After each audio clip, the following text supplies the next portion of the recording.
Bismillahirrahmanirrahim. Assalamualaikum warahmatullahi wabarakatuh. Selamat pagi sahabatku semua. Alhamdulillah, pagi ini kita masih diberi nikmat oleh Allah, nikmat hidup.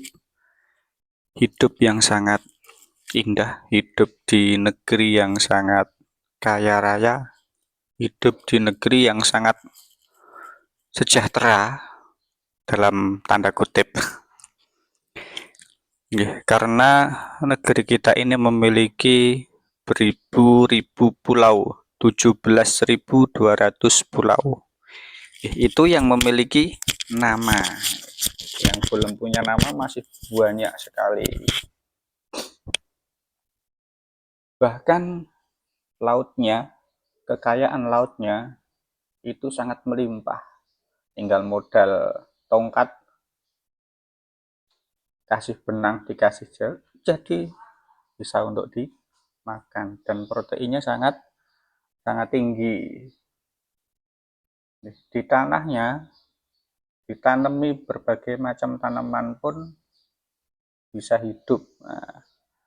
Dari aneka sayur, aneka buah-buahan, aneka tanaman industri, karet, dan sebagainya. Itu sangat melimpah sekali. Kekayaan alamnya di kandungan tanahnya ada minyak, ada aspal, tembaga, emas, nikel, timah, dan sebagainya. Melimpah sekali. Tetapi karena negeri kita tidak akur, tidak rukun satu sama lain, tidak kompak dalam pengelolaannya, tidak bisa bersatu, akhirnya kekayaan alam yang melimpah ini tidak bisa dinikmati bersama-sama. Hanya dinikmati yang kuat saja.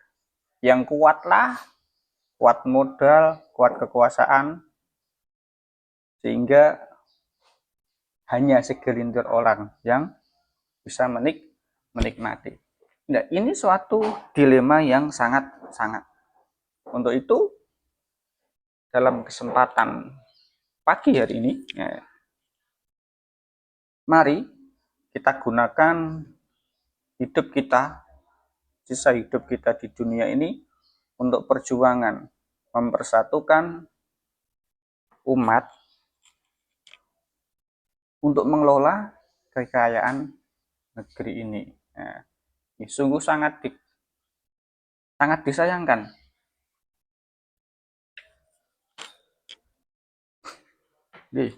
Sangat disayangkan kekayaan alam yang begitu melimpah, tersebar di mana-mana,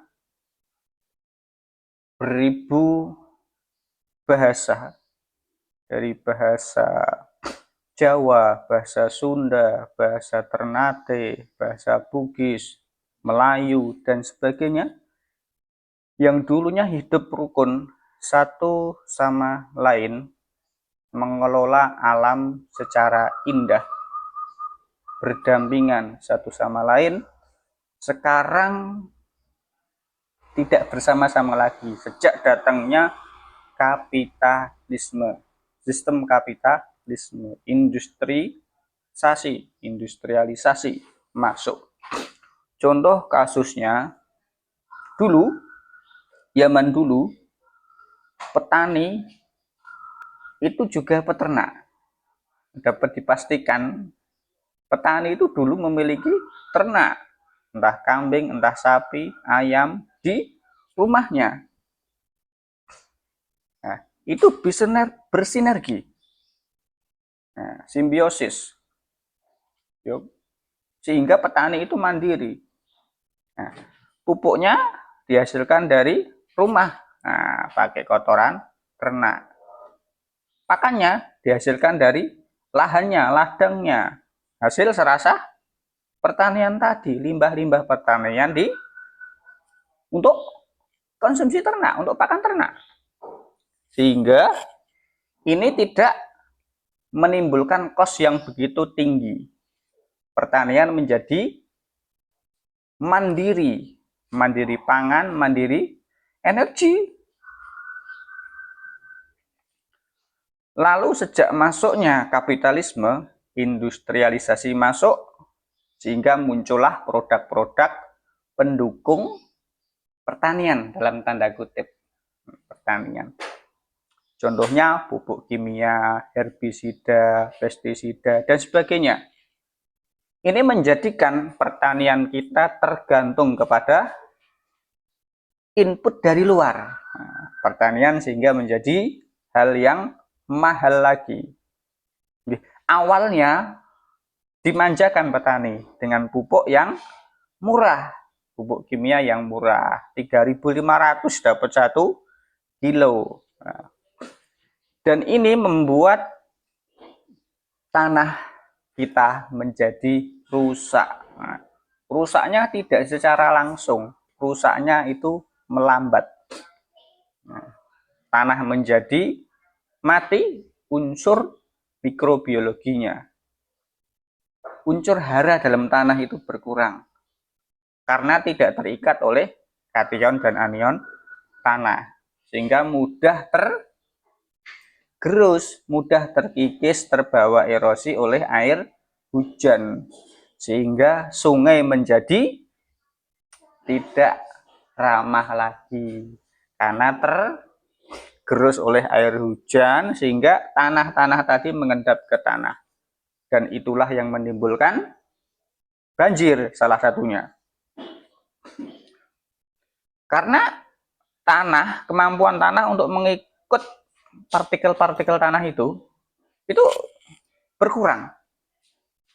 Ya, sehingga tanahnya menjadi tandus, sungainya menjadi dangkal. Dan ini menyebabkan fauna-fauna di tanah, di sungai juga itu berkurang. Bahkan bisa terjadi kepunahan. Nah, pencemaran sungai.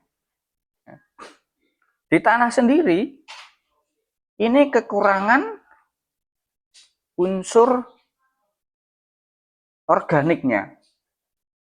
Hingga untuk pupuknya pakai, yang dulu pupuknya pakai kompos, pakai kotoran ternak, beralih ke pupuk kimia yang tidak ada unsur organiknya. Ini menyebabkan fauna tanah, mikrobiologi tanah tidak terkasih makanan. Tidak ada makanannya. Makan apa? Nitrogen yang bentuknya urea nggak bisa dimakan oleh bakteri tadi. Tidak ada unsur kehidupan. Nah, ini menyebabkan tanah kita menjadi kekurangan unsur mikrobiologi, sehingga tanah kita menjadi kecanduan pupuk kimia. Nah, di sisi lain, nah, pengusaha pupuk tadi, industri pupuk tadi, ini bisa dengan santai-santainya menyetel harga pupuk.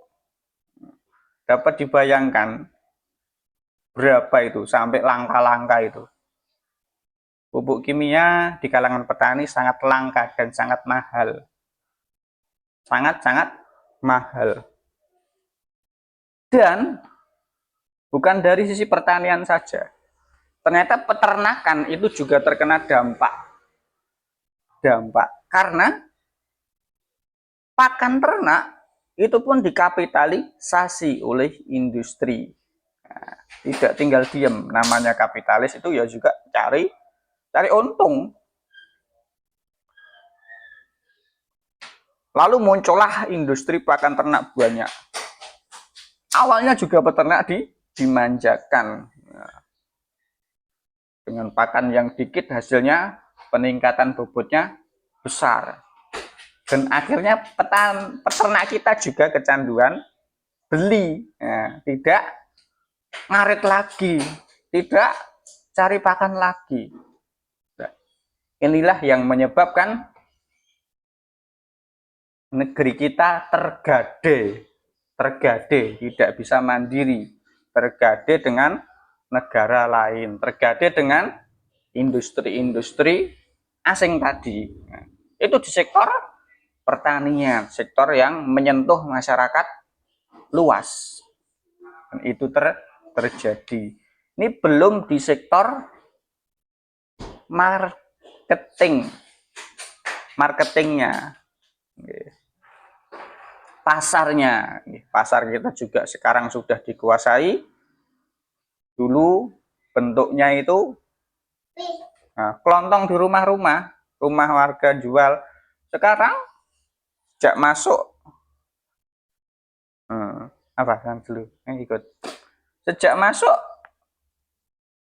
Indo dan Alfa dalam tanda kutip itu membuat perang bertarung itu antara masyarakat lokal dengan investasi tersebut. Nah, dan akhirnya otomatis yang dimenangkan adalah yang bermodal besar. Nah, di sisi lain sekarang itu sudah masuk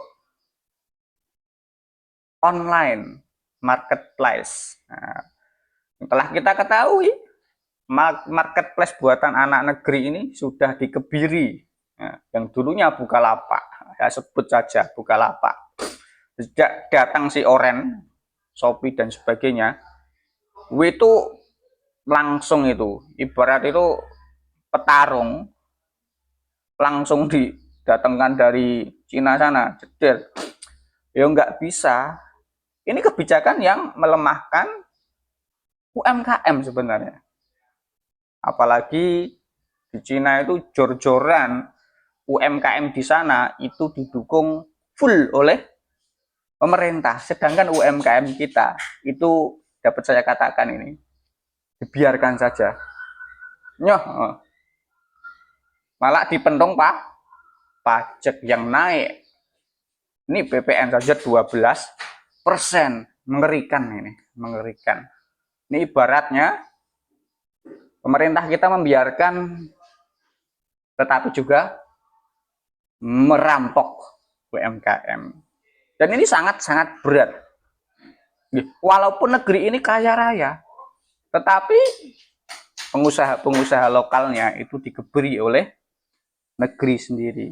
Nah, ibarat saya katakan dikebiri oleh ayahnya sendiri, oleh bapaknya sendiri, oleh pemimpinnya sendiri.